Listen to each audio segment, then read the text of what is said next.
শুভ সকাল বন্ধুরা, welcome back to our channel. তো এখন বাজে সকাল 9টা আর আজকে আমার এত লেট হয়ে গেছে। ঘুম থেকে উঠেই দেখছি পাশে বর নেই, তো ও রান্নাঘরে চলে গেছে।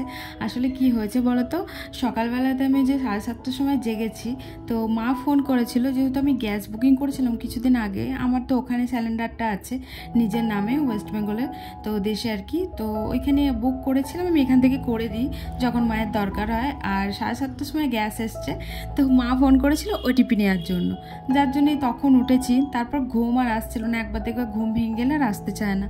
তারপর ঘুমালাম ওই 8টার সময়তে, যখন অ্যালার্মটা বাজলো। প্রথম অ্যালার্মটা যেহেতু বাজে 8টার সময়তে, তো তারপর বন্ধ করলাম, ওই উঠছি করে ওই যে ঘুমিয়ে গেছি। তো তারপর উঠেছি একদম 9টা। আমি বলতেও পারবো না ও কখন উঠে রান্নাঘরে চলে গেছে, রান্না প্রায় হয়েও গেছে ওর। তারপর তাড়াতাড়ি করে উঠে তো আমি রান্নাঘরে ঢুকতে যাচ্ছি, তখন ও আমাকে বললো যে তুমি ফ্রেশ হয়ে আসো, আমার রান্না কমপ্লিটের দিকে তুমি তারপরে এসে রুটিটা করে নেবে। তো তারপর আমি দেখলাম কি যে কেলেঙ্কারি হয়েছে, কি আর বলবো তোমাদেরকে। তো এই সকালবেলার দিকে ঘুমিয়ে গেলেই না উঠতে লেট হয়ে যায়। তো যাই হোক, ও ম্যানেজ করেছে, না হলে তো ও অন্যদিন উঠতে পারে না। তোমাদেরকে তো বলি যে ওকে ডেকে ডেকে তোলাতে হয়, কিন্তু আজকে একদম উঠে পড়েছে, দেখেছে যে বউ ঘুমাচ্ছে। তো তারপর দেখো চলে আসলাম এদিকে খাবার টাবার খেতে। আটাটা মেখে রেখে আসলাম, রুটিটা কোনো করিনি, তরকারি যেহেতু হয়ে গেছে। আর আজকে দেখতে পাচ্ছি আমি পরোটা খাচ্ছি সকাল সকাল, তার কারণ হচ্ছে চিড়ে আজকে অল্প ছিল। তো ও বললো যে আমি তো পরোটা খাবো না সকালবেলা, তো সকালবেলাতে খেলে তো ওর পেট ভালো থাকে না, খারাপ হয়, যার জন্য আর কি খেলো না। আর কাজে গেলে আর কি আলাদা ব্যাপার, না হলে বাড়িতে থাকলে খায়, কাজে যাবে তো যার জন্য। আর খাওয়া দাওয়া করেও স্নান টান করে আসলো, আর এসে পুজোটা দিয়ে দিল। আর তোমাদেরকে কোনোদিন দেখাইনি ওর পুজো দেওয়া, অনেকটা টাইম লাগে জানো পুজো দিতে, তাই ভাবলাম যে তোমাদেরকে আজকে দেখাই। প্রচুর টাইম নিয়ে পুজো করে, ধৈর্য ধরে, কি ভালো লাগে ওর পুজো করা দেখতে আমার। তো ভাবলাম যে আমি কেন একা দেখবো, তোমাদেরকে একটুখানি দেখাই। আর আজকে যেহেতু মঙ্গলবার ছিল, তাই একটু ধুনো দিল। আরও ধুনের মধ্যে অনেক কিছু দেয়, কর্পূর টপ্পুর দেয়, সেন্টটা আরও তার জন্য সুন্দর আসে। ওদিকে ও পুজো দিচ্ছিল, এদিকে আমার ভাতটা বসিয়ে দিয়েছিলাম। আমিও যেহেতু ওর সাথে সাথেই বেরিয়ে যাই, লেট করি না খুব একটা, না হলে দোকান তো খোলা থাকে, লেট করলে প্রবলেম হবে। কাস্টমার এসে যদি চলে যায়, ধরো সবার কাছে তার ফোন থাকে না, সবাই তার ফোনে কন্ট্যাক্ট করতে পারে না, অনেক কাস্টমার দেখবে চলেও যায়। তো যার জন্য আমি দেখছি যে ও চলে যাবে, তারপরেই যাব। তো যেই না কথা সেই কাজ, কারেন্ট চলে গেছিলো, যার জন্য মানে ট্যাঙ্কিতে জল ছিল না, স্নান করতে পারিনি। তো যার জন্য এই দেখো দেখতে পাচ্ছ জামা কাপড় কতগুলো ছিল, বসে বসে এখন ভাঁজ করছিলাম। ওকে সমস্ত কমপ্লিট করে দিলাম, ও গেল আর কি, চলে গেল। আর আমি দেখলাম যে ফালতু বসিয়ে আছি যখন, ট্যাঙ্কিতেও জল নেই, কি আর করব, ভাঁজ করে নিই জামা কাপড়গুলো। কারণ এমনিতেও ভাঁজ করলে তো রাত্রেবেলাতেও করতে হবে, রাত্রেবেলাতে ইচ্ছা করে না, সারাদিনে খাটাখাটনির পর রাত্রেবেলাতে মনে হয় যে কতক্ষণে বিছানার মধ্যে বডিটা ফেলবো। তো তাই আর কি চলে আসলাম ভাঁজ করতে। আর ওদিকে আবারও কারেন্ট এসেছে, তো ওদিকে মোটর চালিয়েছে, দেখি জল উঠুক তারপর যাবো স্নানে। আর এদিকে আমার ভাতটা হয়ে গেছিলো, তোমাদেরকে বলেছিলাম যে আমি কিভাবে ফ্যান ঝরাই দেখাবো, এই যে দেখো এইভাবে ঝরাই। সমস্ত কাজবাজ সেরে যেই না আমি বেরোবো, অমনি দেখছি বর হাজির। তো আমি ভাবলাম হয়তো ছুটি, কিন্তু ও বললো যে আমার একটু কাজ আছে, তার জন্য এসেছি। তো তার জন্য ওর কাছে চাবি দিয়ে আমি এখন চলে যাচ্ছি, কারণ ও বললো যে আমার কিছু দরকার আছে ঘরে। তো ওই যে দেখতে পাচ্ছ দরজা বন্ধ করে দিল, তো কিছু দরকার আছে সারুক, আর পাশেই একটা কাজ দেওয়া আছে, কাজটা আর কি কমপ্লিট হোক, তারপরেও চলে যাবে। তো ততক্ষণ আমি দোকানে যাই, কারণ ও চাবি আমাকে বললো যে যাওয়ার সময় দিয়ে যাবে। চলে এসেছি, আর ও হঠাৎ করে বাড়ি চলে এসছে, এসে বকছিল একটু, কারণ অনেকটা দেরি হয়েছে যেহেতু। আর তার জন্য অ্যাকচুয়ালি কি বলতো, কারেন্ট ছিল না, দিয়ে ট্যাঙ্কিতে জলও ছিল না, দিয়ে ওর জন্য আমি বসেছিলাম, স্নান করতে পারিনি। তারপর কারেন্ট এলো, মোটর চালালাম, তারপর তো স্নান করলাম, বলো একটু তো লেট হবেই। তো যাই হোক, ছেলে মানুষ তো বোঝে না অত কিছু, তো বকছিল যে লেট করবে না, তাড়াতাড়ি খুলবে, তাড়াতাড়ি খুলি, কিন্তু আজকেই লেট হয়েছে, আবার আজকে ও আবার চলে এসেছে। তো এই হচ্ছে ব্যাপার। তো যাই হোক, কেয়ার করবো না, আসলাম দোকানে, এখন ইয়ে করবো, ওই ঝাড়ুটাও লাগাবো, পুজো দেবো, তারপর তোমাদের সাথে দেখা করছি। ওর বাড়িতেই আছে, আমাকে চাবি দিয়ে যাবে, ওর একটু কাজে এসেছে, কাজটা করছে একজন, যার জন্য আর কি। ও বললো যে আমি তাহলে টাইম আছে যখন, তোমার পার্লারে আমি বসে কি করবো, পার্লারে তো ছেলে অ্যালাও নেই, তো বললো যে আমি ঘরেই বসি, তুমি যাও তাহলে, এই যে ব্যাপার। তো চলো আমি কাজ বাজ করে নিই। ঝাড়ু পোছা করে এখন এই পুজোটা দেওয়ার পালা। তো বৃহস্পতিবারে মালা চাপিয়েছিলাম, তারপর আর মালাগুলো আর কি ফেলা হয়নি। তো আজকে আর কি সব কিছু কুড়িয়ে ফেলে দিলাম, ঠাকুরের কাজটাও পরিষ্কার করলাম। সেদিনকে হয়তো সঞ্জু ঠাকুরের কাজটা পরিষ্কার করেনি, রবিবারে যে সাফাই করেছিল, তো আমি ভাবলাম ভালো করে পরিষ্কার টরিষ্কার করে তারপরে দিকে পুজোটা দিয়ে নিলাম। পরের এক একটা জিনিস থেকে আমার চোখে জল এসে যায়। এই যে দেখতে পাচ্ছ, যখনই বাইরে বেরোয় তখনই একবার করে আমার সাথে দেখা করে যায়। কাজে বেরিয়েছিল আবারও, তার জন্য একটুখানি আর কি দেখা করে গেল।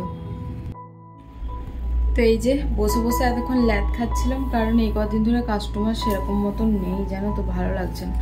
তো খিদেও পেয়েছে, বাড়ি যাচ্ছিলাম, তাই ভাবলাম তোমার সাথে একটুখানি কথা বলি। তো বাড়ি যাবো এখনই, 2:30 মতন বাজে এখন। তো যেহেতু কাস্টমার নেই, ভালো লাগছে না, খিদেও পেয়েছে, তাই ভাবলাম যে যাই বাড়ি থেকে খেয়ে দিয়ে আসিকা। আর এই কদিন বলতে 1 সপ্তাহ ধরে মানে সেরকম মতন কাজ নেই খুব একটা।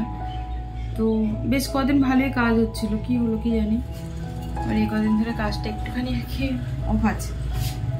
তো চলো যাই, বাড়ি যাই, খাওয়া দাওয়া করে হাসিগা। মোবাইলে চার্জ নেই আজকে, তাড়াহুড়ো করে সঞ্জু এসছিল, তাড়াহুড়ো করে বেরিয়ে চলে আসছিলাম, ও ভুগছিল বলে, যার জন্য মোবাইলে চার্জার নিয়ে আসতে ভুলে গেছি, দিয়ে চার্জ দিতে পারিনি। এদিকে পুরো একদম চার্জ খতম, 15% চার্জ, লো ব্যাটারি দেখিয়ে দিয়েছে। বাড়ি গিয়ে চার্জ বসাবো, তারপর তো আসবো, যখন নিয়ে চলে আসবো চার্জারটা। তো চলো যাই, খাওয়া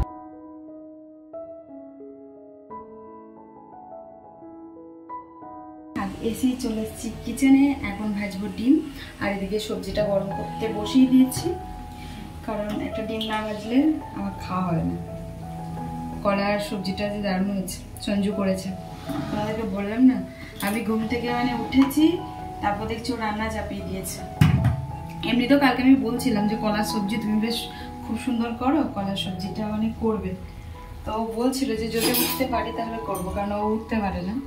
তো আজকে দেখলাম আমি ঘুমিয়ে গেছি, মানে ঘুমিয়ে গেছি না অ্যাকচুয়ালি, তোমাদেরকে বলবো সকালবেলাতে ফোন এসেছিল, তো মা ফোন করেছিল, যেহেতু গ্যাস বুক করেছিলাম আমি, আমার তো ওখানে নামে সিলিন্ডার আছে, তো গ্যাস বুক করেছিলাম, দিয়ে এবার ওটিপি এসছে আমার কাছে, ওটিপিটা দিতে হবে, তার জন্য মা ফোন করেছিল, তার জন্য জেগে গেছি। যে তারপর আর ঘুমাইনি, তখন 7:30 বাজে,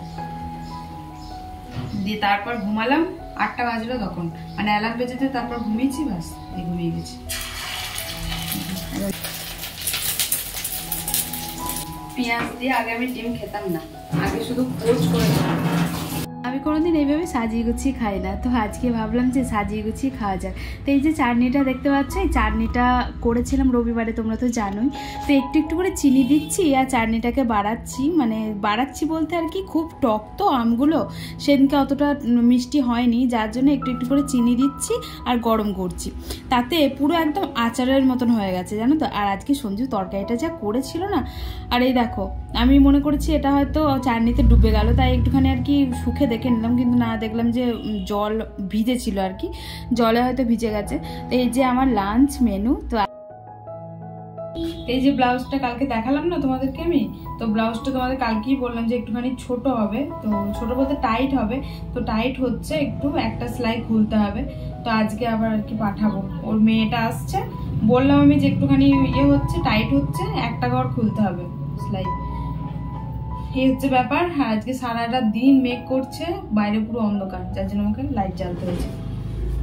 মানে সারাটা দিন মেঘ করতে, সকালবেলাতে মেঘ করেছিল, দুপুরবেলাতে একটুখানি রোদ দিয়েছিল, তারপর এখন থেকে আবারও মেঘ চালু হয়ে গেছে। দেশে তো বৃষ্টি হচ্ছে শুনলাম, তো এখানেও হচ্ছে, ওই টিপ টিপ করে প্রত্যেকদিন রাত্রেবেলাতে আসছে, ঝড় উঠছে, মানে সেরকম বৃষ্টি হচ্ছে না, ওই টিপ টিপ করে হচ্ছে, আবার বন্ধ হচ্ছে। তো এখন ওই 4:30 মতন বাজে, একটু পরেই আবার যাবো জল ভরতে। ও এটা নিয়ে যাবে, ব্লাউজটা আমি বললাম যে এখনই নিয়ে যাও, একটু পরে আবার আমি চলে যাবো জল ভরতে, তখন এসে আর পাবে না, না হলে। এই হচ্ছে ব্যাপার। তো চলো পরে দেখা করছি, ও আসুক, দেবো। কাস্টমার নেই, তাই ভাবছি যে একটুখানি ফেসিয়াল করবো, কারণ এমনিতেই তো এক জায়গায় যাবো, তোমাদেরকে তো বললাম, তো করিনি, বলো, কাস্টমার তো নেই। তো চলো স্টার্টিং করি, ভাবছি ট্যান করে তারপর করব, তাতে গ্লোটা সুন্দর আসে।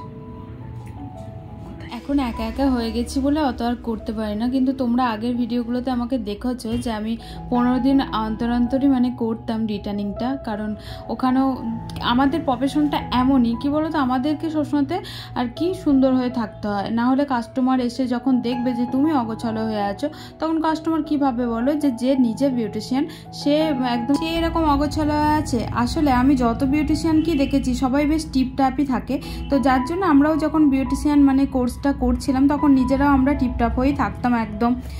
সবসময়তেই লিপস্টিক যেন ঠোঁট থেকে না সরে, তারপর মাসের মাস ফেসিয়াল, তারপর 15 দিন অন্তর অন্তর ট্যানিং। কিন্তু এখানে তো একা একা হয়ে গেছি না, যার জন্য আর করতে পারি না। মানে মাসাজগুলো ধরো কে করে দেবে, সঞ্জু তো অত ভালো মাসাজ পারে না, যার জন্য ওকে দিয়ে করাতেও পারি না, কারণ উল্টোপাল্টা মাসাজ হলে চামড়াও ঝুলে যায়। চলো আমি একা একাই করে নিই, আর ট্যানিংটা লাগিয়ে 15 মিনিট ওয়েট করব, তারপর একটু মাসাজ করে ধুয়ে নেবো, তাহলেই হয়ে যাবে। ফেসিয়াল আর করবো না।